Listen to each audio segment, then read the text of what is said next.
Web design Bangla টিউটোরিয়ালের পক্ষ থেকে আপনাদের স্বাগত জানাই। শিক্ষার্থী বন্ধুরা, আজকের টিউটোরিয়ালের বিষয়বস্তু হচ্ছে যে কিভাবে ওয়ার্ডপ্রেস সাইটের জন্য একটি ডাটাবেস তৈরি করা যায়। মূলত একটা সাইট ডিজাইন করার জন্য অর্থাৎ সাইট ডিজাইন এর জন্য যে বা প্র্যাকটিসের জন্য যে কাজটি আমাদের করতে হবে সেটি হচ্ছে একটা ডাটাবেস তৈরি করতে হবে। আপনার পিসিতে যদি লোকাল হোস্ট বা লোকাল সার্ভারটি ইনস্টল করা থাকে সেটি রান করে নেওয়ার পর, অর্থাৎ আমি আপনাদের দেখাচ্ছি এটি হচ্ছে সেই লোকাল হোস্ট বা এক্সাম চ্যাপ্টারটি লোকাল সার্ভারটি। এটিতে আমরা অ্যাপাচি মাইএসকিউএল রান করে আমরা আমাদের যাবতীয় ডিজাইনের কাজ প্র্যাকটিস করতে পারি।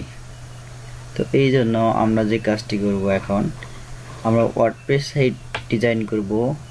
এই জন্য আমাদের একটি ডাটাবেস ক্রিয়েট করতে হবে। তো আমরা এবার একটি ডাটাবেস ক্রিয়েট করব।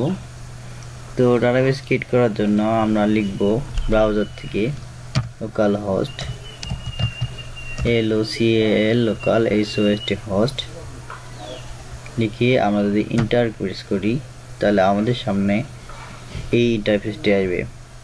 আসলে এটি অফলাইনে চলতেছে, অর্থাৎ এটি আমাদের লোকাল সার্ভার।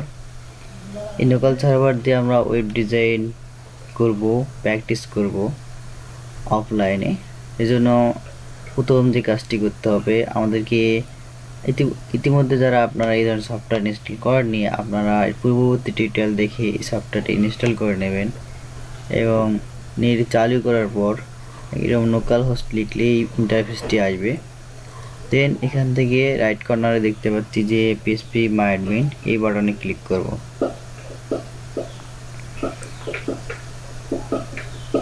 এই বাটনে ক্লিক করলে তারা আমাদেরকে phpMyAdmin ইন্টারফেসে নিয়ে আসবে।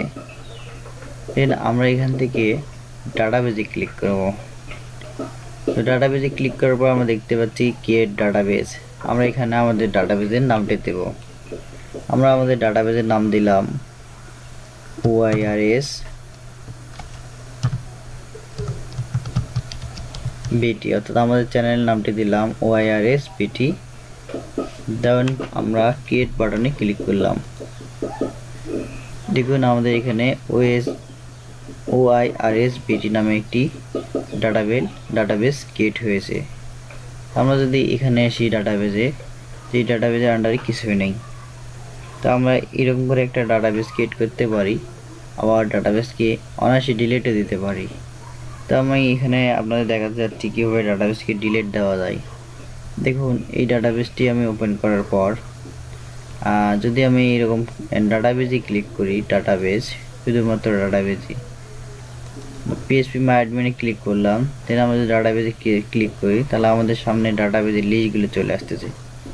এখান থেকে আমরা যে কোনো ডাটাবেস ডিলিট করে দিতে পারি, যেমন এখানে টেস্ট রয়েছে, অথবা আমরা পূর্ববর্তী যে ডাটাবেসটি তৈরি করলাম, একটু আগে যেটি তৈরি করলাম সেটি কীভাবে ডিলিট দেবো, এখানে টিক দিয়ে আমরা এখানে ড্রপ বাটনে ক্লিক করি, তাহলে আমাদের ডাটাবেসটি ডিলিট হয়ে যাবে। তো আমরা দেখলাম এই টিউটোরিয়ালের মাধ্যমে কীভাবে একটি ডাটাবেস ক্রিয়েট করতে হয় এবং ডিলিট করতে হয়। আমরা ডাটাবেস ক্রিয়েট করলাম এবং ডিলিট করলাম, এখন আমরা আবারও ডাটাবেসটি ক্রিয়েট করতে পারবো। দেখুন এটি, তো আমরা এটি দিলাম এবং ক্রিয়েট বাটনে ক্লিক করলাম।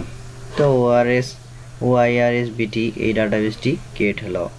আমরা এই ডাটাবেসটি ক্রিয়েট করলাম আমাদের ওয়েবসাইট ডিজাইনের জন্য, অর্থাৎ ওয়ার্ডপ্রেসকে আমরা এই ডাটাবেসে রেখে ডিজাইন করব। তো পরবর্তী টিউটোরিয়ালে আমরা দেখব যে কীভাবে ওয়ার্ডপ্রেস ইনস্টল করতে হয়, আর ওয়ার্ডপ্রেস ইনস্টল করে কীভাবে সেটি কাস্টমাইজেশন, মডিফাই এবং একটি পূর্ণাঙ্গ সাইট করতে যা কাজ করতে হয় তা আমরা ধারাবাহিকভাবে দেখব। তো পরবর্তী টিউটোরিয়াল দেখার জন্য আমন্ত্রণ জানাচ্ছি। ধন্যবাদ সবাইকে।